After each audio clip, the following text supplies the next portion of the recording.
Today on Seattle Refined, Bon Voyage. It's a celebration of the season on the sea.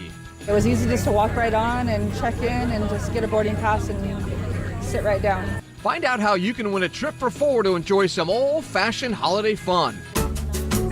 Then, don't go to the dump until you see this story. I come here because it helps people with things that are repairable get them repaired, and I look at it as a gift I have and I want to share it. Find out how you can get your broken stuff fixed for free. Plus, You need to leave with that now. I'm going to call the EPA. Who wants lutefisk? Go away. Refined serves up a jiggling, gelatinous helping of mystery fish to the Como crew. Any takers? Taylor had some. Seattle Refined starts now. Hi, everybody. Welcome to Seattle Refined. I'm Gard Swanson. It seems like everyone is obsessed with two things this time of year. One, finding unique and perfect gifts for the people they love. And two, celebrating the Yuletide spirit with friends and family. And now, thanks to our sponsor, Clipper Vacations, you can do both at the same time. Set sail for the holiday season on the Clipper, where the crew is waiting to help you chart a course to a winter wonderland. For the very first time, Clipper Vacations is embarking on a brand new holiday adventure, sailing from downtown Seattle to Whidbey Island's enchanting town, Langley. It was easy. It was easy just to walk right on and check in and just get a boarding pass and sit right down. As the ship powers through Puget Sound, holiday music fills the air and passengers are spellbound by festive decorations from stem to stern, making these holiday revelers feel as though they're being whisked away to Santa's workshop. There's no bad seat in the house. In fact, every view is a gift. I've seen some mountains and boats. And while passengers enjoy the ride, they can sip and snack on a boatload of holiday treats. Hot cocoa or spiced cider your thing? You got it. And you can even add a little holiday cheer if you get what I mean. Not sure where to start your adventure? The Clipper has you covered with a map of where to find Langley's many holiday treasures. It's amazing. It's really a great, it's a great trip for people from Seattle, and it's really good for our community too. Monica runs Moto Photo Booth, where you can grab a picture-perfect keepsake from your trip. We're a modern photo booth and a vintage trailer. We are for rent. We do weddings, we do parties, we do private events. Sometimes we just pop up, like today. We'll just set up in Langley or wherever, and people can hop in and do photo booth session and walk away with their photos. If it's a handmade gift you're looking to take back to the city, Callahan's Firehouse is filled with breathtaking glass-blown pieces made by Callahan himself, or you can create your own. It's just a fun and exciting material to work in. You get to create stuff in really fast time. I really like the process and the physics and the material itself. And if you need a break from exploring, there's plenty of places in town to take a load off, including the heated patio at Double Bluff Brewing. We brew a variety of stuff, so but I try to make beers that are not your everyday style. I like to really introduce people to new beer styles. Like right now we have a Kiwi Rye Pale Ale. This is using kiwi that's grown on Whidbey Island, as well as hops grown on Whidbey Island. For this inaugural sailing, the town of Langley amped up the holiday spirits with its Holly Jolly Holiday Parade. We're very accommodating to tourists. We love tourists. We know that our life depends on them. And Langley Mayor Tim Callison hopes this special experience is a gift you give to yourself. Hopefully they felt kind of a calming presence when they were here and enjoyed the experience and saw an old-fashioned kind of Christmas. And you can enter for your chance to win a trip for four on a Clipper Vacations Christmas by the Sea Day trip. Just log on to seattlerefined.com/Clipper and complete the online entry form. The prize is for the December 17th Clipper sailing. Good luck, everybody. This next holiday adventure is something right out of Hansel and Gretel. Seattle's Fairmount Olympic Hotel just unveiled this life-size gingerbread house. A team of experts has labored on this sugar plum paradise since August. Creating the colossal cookie condo took 960 pounds of flour, 20 gallons of milk, 75 gallons of icing, and 80 pounds of molasses and butter, and that's just for starters. Check out the gallery on our website and prepare to be amazed. When we're not drooling over giant gingerbread, the Refined team is busy trying to make sure you find the perfect gifts for your loved ones. And if you have a gadget nut in your life, you're going to want to take a peek at Refined's Techie Gift Guide. I'll be honest, I only understand about what half of this stuff really does, but I bet my kids do. Seriously, there's some great stuff here, so go check it out. So let's face it, not all of us are techies or even technically inclined. And if that sounds like you probably feel pretty helpless when something breaks around the house. But before you pay a repairman, you need to see this next story from Refined's John Prentice. The fix is in at this pop-up repair cafe in Kirkland. Our lamp just doesn't want to work anymore. It's just got a bad switch or something in it. Here's how it works. Mostly non-mechanically inclined people bring in their broken stuff, and volunteers with fix-it know-how try to repair them for free. More than 100 broken items showed up, from stoves to vacuum cleaners. This part doesn't want to work. The rest of it works. It takes in air just fine. The drapery attachment works fine, so we figure it's just this. I can fix nothing. I can barely change the light bulb, so this works for me. This goes there. I come here because it helps people with things that are repairable get them repaired, and I look at it, it's a gift I have and I want to share it. Currently, I'm actually just sewing a hole back up in this sleeve here on the inside of the lining. It seized, so we basically had to kind of go around the machine, figure out where it was jammed, and then apply lubrication to it to loosen it up. This Repair Time Fix-It event is one of about 20 a year, organized by King County. This one hosted by the Lake Washington Institute of Technology. Repair cafes are good because we kind of live in this throwaway society, so we want to encourage the idea that you don't just throw away things when they go on the fritz. I have a small electric fan, vintage, and it worked well, and then it stopped working. So what's the prognosis, Doctor? Well, there was some rust on this magnet here. When these coils are energized, it forces this magnet to turn. Confused? You're not alone. As you know, magnets of the same polarity repel each other. Electric motors consist of magnets attached to an axle. Surrounding them are bundles of wire. When electricity is applied, the bundles of wire act like magnets too, repelling the other magnets in a circle, making the motor spin. The magnets in this fan's motor were rusty and jamming up the works. A little sanding, and presto. Good as new. About 3/4 of the items brought in broken left fixed for free. This is the best event ever because the landfills cannot sustain all the stuff that we're throwing in them. And for our children and grandchildren and great-grandchildren, this is our gift to them. Instead of throwing it in the landfill, repair it. John Prentice, Seattle Refined. To learn more about King County's Fix-It Cafes, log on to our website. Seattle Refined is just getting started. We attempt to crack the secret Coca-Cola code. We're actually 10 to 15 feet under the ground. There are security cameras everywhere. But first, the Far East meets the Pacific Northwest. You know, in terms of like traditional Japanese for Seattle, it's very different. We're going on a dining adventure on Seattle's Capitol Hill.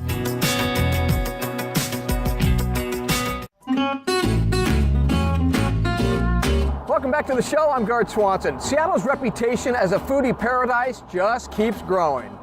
In fact, Eater.com just named America's 38 essential restaurants, and 2 Northwest hotspots made the cut. Get ready to add these to your must-try list. They are the Steakhouse Bateau, located up on Capitol Hill, and the Willows Inn on Lummi Island. To read more about why they made the exclusive list, log on to the website. Dining is always an adventure for fans of one Seattle eatery, where East meets West and the menu is always changing. Washington Grown's Christy Goranson takes us inside Adana. We're visiting Adana, a Japanese restaurant nestled on Seattle's Capitol Hill. Here you can find a crave-worthy Japanese comfort food menu that merges owner and chef Shota Nakajima's heritage with his culinary training. Northwest Japanese cuisine, lightly inspired by my training in Japan, and a lot actually from the food that I ate growing up made by my mom. Really? So kind of a mixture of stuff and using a lot of local products. You know, in terms of like traditional Japanese for Seattle, it's very different. Adana is unique for its always changing seasonal menu and specialty cocktails that always ensure you'll never have the same meal twice. Again, we change our menu monthly, so it's always kind of different and it's always fresh. I'll have farmers come like up with a truck and they'll just open their trunk and I'll go in with the flashlight and be like, okay, I'll get that, and that. That's nice. And we try to come up with dishes for the month and kind of figure it out. Super fresh and good ingredients. Each dish is elegantly plated, truly a work of art. So what are we going to be making together? I got some fingerling potatoes from Central Washington that I confit so they have this rich potato flavor. Pairing it with some pea puree, morel mushrooms, and yellow rockfish. Shota sends our confit fingerling potatoes to the oven and then starts to prep our rockfish. It smells really fresh. It was actually just caught yesterday. Wow. It was caught by a fisherman friend of mine. It's perfect for like Japanese cuisine. Gigantic. It is. It's a nice one. Shota uses his knife to score the skin of our fish and then slices it into smaller portions, topping it off with a homemade kombu salt. Now our rockfish is ready for the pan, and Shota teaches me a special technique to get the perfect sear. Hold it down for a second, and then slowly move it around a bit. If you have fun cooking, I think it ends up translating more to the food, more to the guests that come in. And They're a great tool for you. chopsticks, I do everything with chopsticks. Yeah. Chopsticks they're my tongue, they're my cake tester, because they're metal tips, and they're my tweezers. So I'm very Japanese, where if someone cooks French fries for staff meal, I'll be eating French fries with chopsticks. That's awesome. We then start sautéing our peas and morels. My philosophy of cooking itself is if you have good fresh ingredients, you don't need to do too much to it. You just do simple things, and it's gonna be delicious. Yeah. With our veggies charred and our fingerling potatoes ready, Shota begins to plate. Work your magic. Work the magic. He starts by spreading a homemade pea puree. Then he adds our components. The biggest flavor in the dish itself is gonna be the fingerling potatoes. Yeah. Because it has so much more flavor compared to everything else. Time to see if our work of art tastes as great as it looks. The potatoes are delicious. Yeah. The pea puree is amazing. Yeah, but you taste the potato, you taste the fish, you taste the peas, and you can mix it together. And Yeah. But it's all delicious on its own and delicious together. Woo! I love it. Tune in every Wednesday for more stories like that from our partners at Washington Grown. You need to leave with that now. I'm going to call the EPA. Coming up on Refined, a holiday tradition that could have you coughing up your cookies. Headed for the exit. Plus, the secret soda you can only find in one place. Here at Seattle Refined, we never get tired of hearing from you. Like us on Facebook, tweet us your story ideas, or shoot us an email telling us what you want to see on the show. You can find our inbox at hello@seattlerefined.com. Seattle Refined will be right back. Welcome back to Refined. I'm Gert Swanson. Well, the holiday spirit is in the air. Everywhere you look, there's sparkling lights, tinsel, and trees. And it's not just the sights, it's the sounds, too.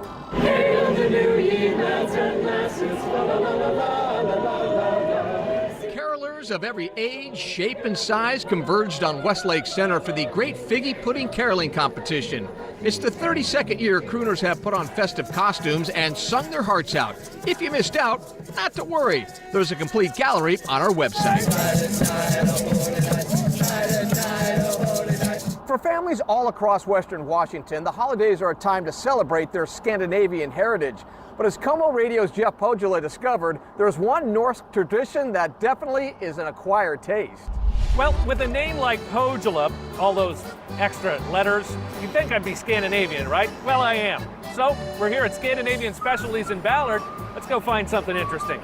If you're of Scandinavian heritage, this is the place to be. The store is filled with all things Norway, Sweden, and Finland. This is an example of a Nisse.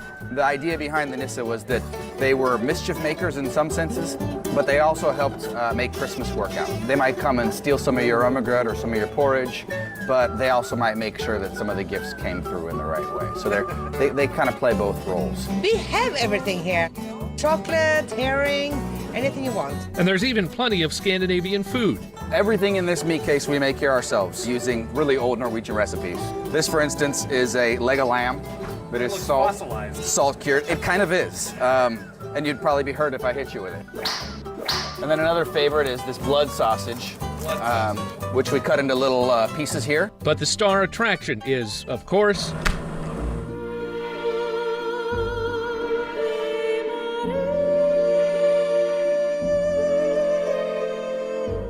lutefisk.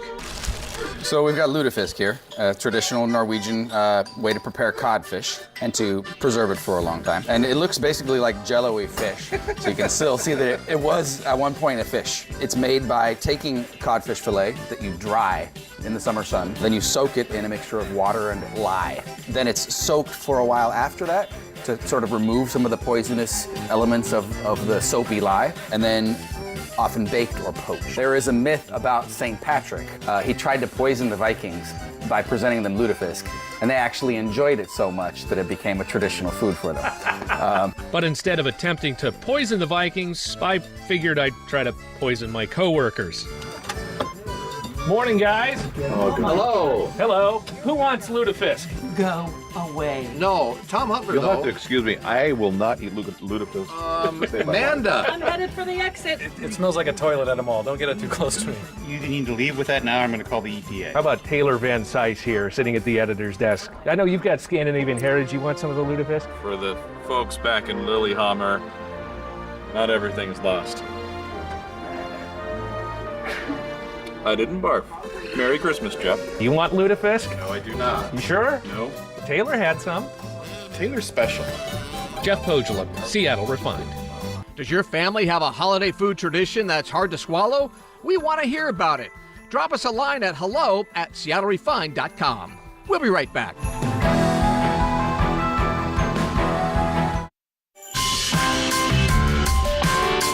Welcome back to the show. I'm Gard Swanson. You know, whether you call it soda or pop or even soda pop, sometimes nothing hits the spot like a good old-fashioned cola. And one of the biggest names in cola in the world, of course, is Coke.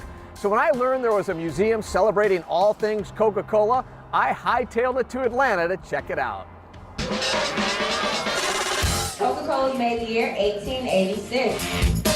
The world of Coca-Cola is one of Atlanta's top tourist destinations. In 25 years, the world of Coke has welcomed 23 million guests, all eager to learn about the history of this most American of beverages. Coca-Cola was the first to make the six-pack. Well, so far this tour is really special, and I'm learning a ton. Check this out. The first Coke was served back in 1886, and this is the first dispenser that came 10 years later. But maybe my favorite thing so far are these pajama bottoms right here. Back in 1972, you could get those for a couple of bucks. Now they're 24. Look where I am here. I thought the pajamas were cool.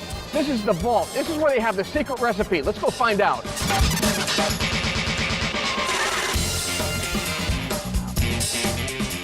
Alright, ladies and gentlemen, here you have it. The vault that contains the only written down copy of the secret formula. So we ask that you do not step on or reach over this red and white line. Hey, this vault thing is no gimmick. Check this out. We're actually 10 to 15 feet under the ground. There are security cameras everywhere, and inside the vault, of course, the secret formula. Look at the security here if I reach in. You hear that? In fact, it's so secretive here, even Coca-Cola has really no idea who can get into the vault. Whew, I need a drink. Maybe the coolest part of the tour here at Coca-Cola is right here. It's called the Taste It Room. Come here. And it means just that. You can taste everything Coke offers. Hundreds of flavors.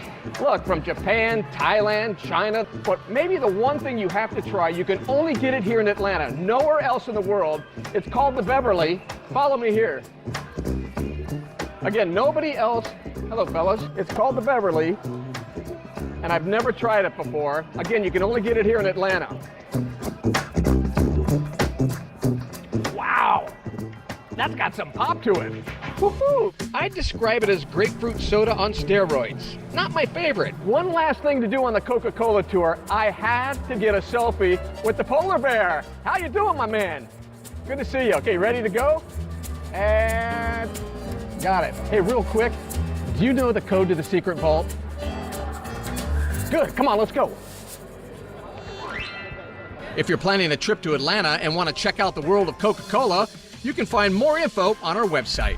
All right, that's going to do it for today's show. I'm Gard Swanson. Thanks for joining us. We'll see you next time right here on Seattle Refined.